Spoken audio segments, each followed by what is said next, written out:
me now happily welcome back into Studio B, former BYU basketball head coach Dave Rose. Dave, how are you, man? Good morning, guys. How you doing? Oh, I'm lucky with the age app because I'm already old, so they can't make this thing. Listen, much right older. now you look way better than any of us using that face app. So It's true. it's bad. It's really bad. You know, it's funny. I've seen a lot of the NBA players, that they've done, and it's sad. I mean, 20 years from now, we're going to have a sad life.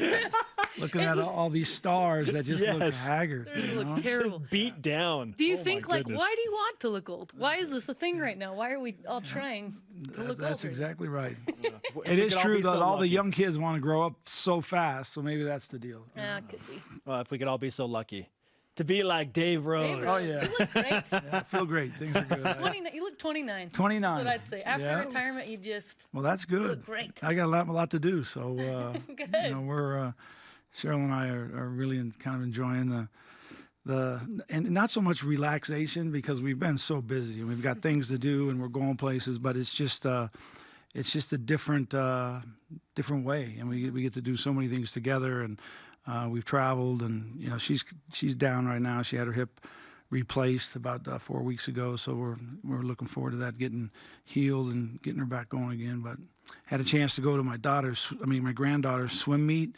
yesterday, the state long course championships, and her relay team set a new state record. Yeah. So Hey, that's awesome. that was pretty cool.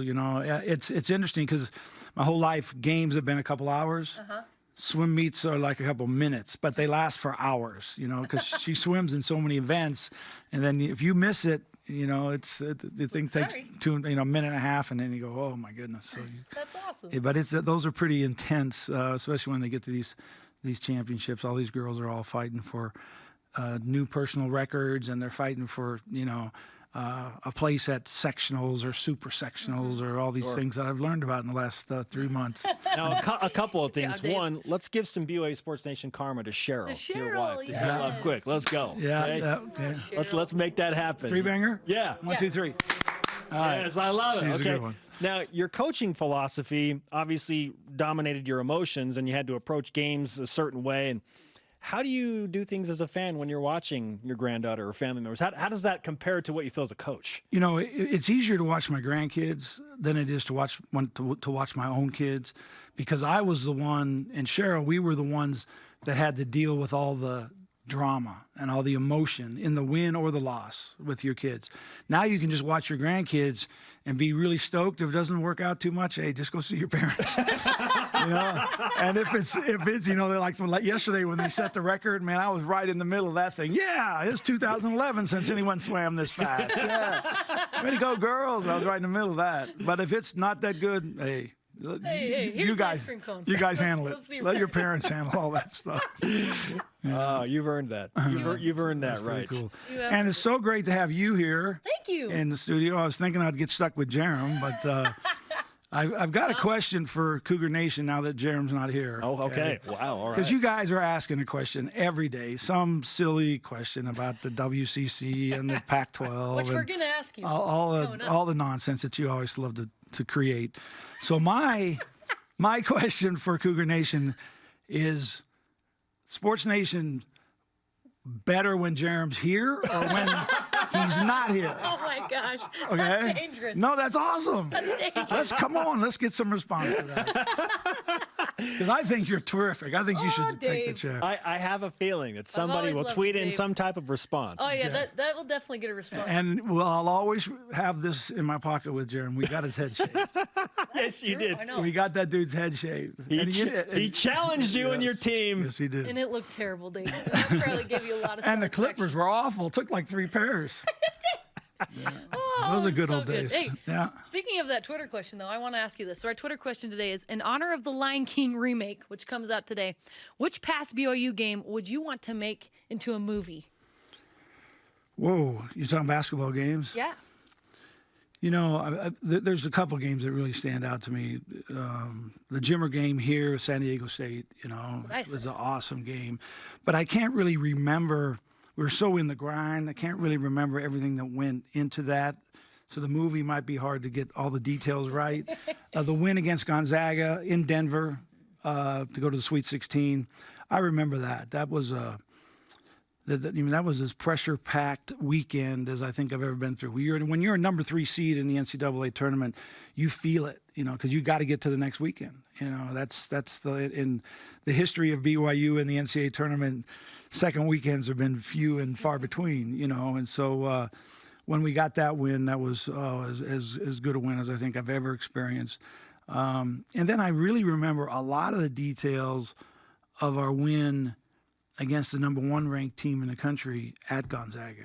I remember we beat Portland. We went over there. It was like somehow we got a feeling in the team of just so relaxed. Last game of the season, got nothing to lose.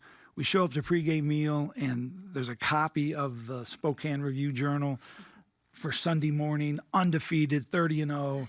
We hadn't even played the game yet. So there's some stuff that we could make a pretty good TV, series. Hey, that is true. So a pretty good movie out of that. Fantastic. And the funny thing about The Lion King is when I decided to leave Dixie's and come to BYU with Coach Cleveland, that was a really tough decision for our family. And I was working up here. We made the decision, and Taylor, youngest, was maybe 2 years old at the time, and Lion King 1 was like the popular movie, and so I remember coming home on the weekends and throwing in the DVR, whatever those tapes were, VHS. those tapes, would throw them in and watching that movie with her. And there's a line in that movie, that talks about change and how hard it is. And I just remember going, oh my gosh, because I didn't know if I'd really made the right decision of the whole thing. So I'm actually looking forward to watching this new movie. And obviously anything with Beyonce is got to be off the chain, So Making a lot of fans Off today, the chain. Coach. yeah, and Set so off the we'll watch this thing with a kind of comparing it to 22 years ago when I actually made the move to come up here. Dave Rose with us on BYU Sports Nation and bringing it. And you're headed to the basketball tournament. So you got a little bit of a break from coaching, but now you're hopping right back in the TBT with Jimmer and Tyler Haws. What do you expect in the basketball tournament? Well, I learned a lot. I learned an awful lot about, just what you want to do and what you don't want to do when you've got some time. And like I said, I haven't been just sitting around looking for things to do. I've had a lot of opportunities to do a lot of things, and I'm looking forward. We're going back to Washington, D.C. in September to lobby on Capitol Hill again for funding for, cancer research. And I did Cheryl and I went back and did a gala with the high school coach back in Scranton, Pennsylvania with Coaches versus Cancer. And that was a great weekend. And so, but it's interesting when you make a commitment and put a dot on your calendar, you kind of go, okay, well, what are the other things that are going to become available? And I've had 3 other opportunities come up on the 25th, 26th, 27th since I committed to the TBT. And so I think, and I'm so excited that we did this because this is what I want to do way more than those other things. And I don't like to tell people no, but so this is kind of a relief for us because we get to stay at home. We're here in Salt Lake. Hopefully we'll win 3 games and be able to move on to Chicago. But there's some good teams, and we'll get our group here together, next week, and just kind of figure out what we got, who can score, who can't score, who needs to screen, who needs to rebound, who needs to shoot, and we'll figure all those things out. There's probably a lot less pressure than when you were coaching. It reminds me a lot. I don't know if you guys remember, but remember when they had the work stoppage? When Jimmer got drafted, then the NBA had the work stoppage. They were trying to find something to do, and we had a Kawhi Leonard, Jimmer Fredette All-Star game in the Marriott Center. And I coached Jimmer's team, and Steve Fisher coached Kawhi Leonard's team, and we had a nice crowd in here and played just for fun. But we had a whole bunch of pros, and Ken Fareed was here. I mean, there's some good guys that have made big careers out of their lives, but.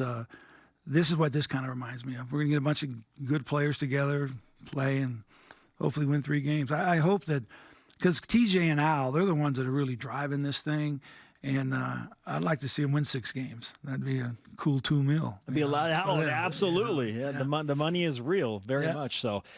With Tyler Haws in the mix, we've talked a lot about him and what we expect to see with him, and he's reunited with you. What else can you tell us about the roster?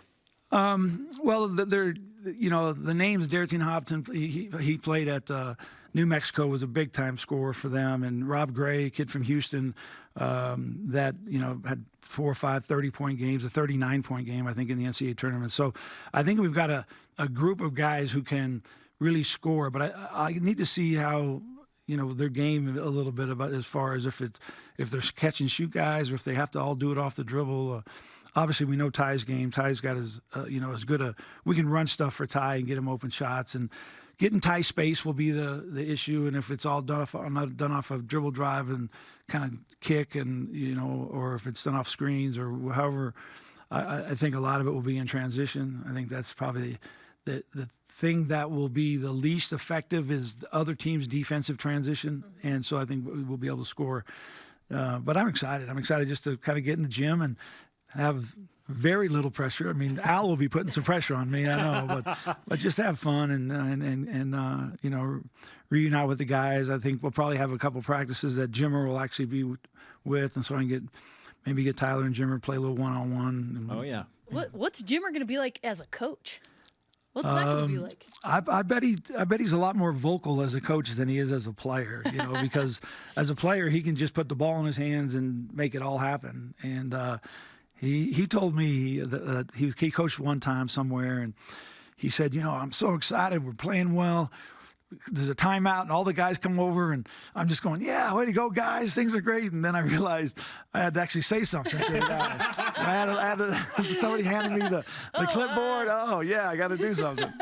Let's see here. I said, we'll figure that out together. All right, Coach, we'll finish with this as we say goodbye to you. Jimmer Fredette playing for Panathinaikos, one of the powers in Europe, in Greece. What do you think of that match? I'm really excited for him. I think that I've actually talked to 2 or 3 reporters from Greece. They've called me and asked me just to give my opinion of his career, his 10-year career. Obviously, they know what he did here, and they're so excited to have him. But for Jimmer, my conversations with him is that, Coach, I did it because I want a new challenge. I want to get fired up about trying to go do something that I haven't done before. And that league, that Euro League, is good, really good. And it's a really competitive league. I don't really think he's trying to prove anything. I just think he wants to get himself kind of juiced up and go for something that's different than what he had in Shanghai. And he loved playing there, and he said, I could play there for another 10 years.